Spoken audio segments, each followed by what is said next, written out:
Yun, magandang araw mga katapyok. Bali, yung preparasyon tayo, situational, depende sa mag-impact ng object ball. So, kada tira natin sa kanila. So, mula tira ng size, dapat dito natin ma-prepare sa area na to.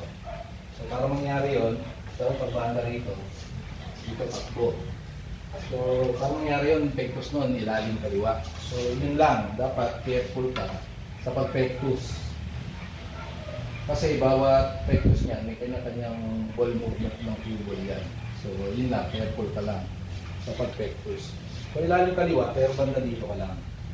Yan. Hindi dito. Dito. Tapos pag banda, dito lang takbo. Kasi pag tinira mong kampalya, pag humatak yan, baka dito punta ng bola mano.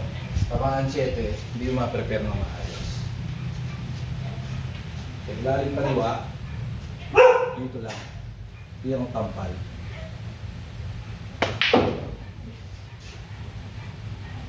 So yun. Mukhang okay naman. Preparasyon natin. Kailangan lang natin mailagay bola mano is dito sa area natin.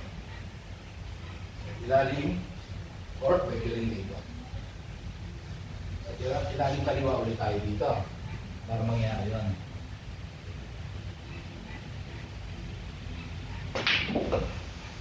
Hindi ba naman sila natin, pero okay yung angle na yan. Tapos kailangan natin pababain yung bola mano. Dapat pagbanda dito tama, dito bago.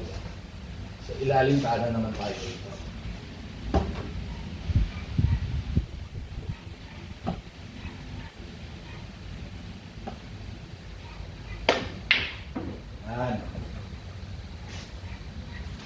Yun, saktuhan yung naging preparasyon natin.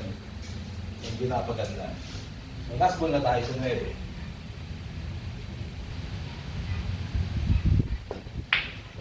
Pagkain natin, naubos natin mga katapyo. Sana makatulong yung mga ginagawa natin video sa mga pagpapractice nyo. Hanggang sa muli mga katapyok. Maraming salamat!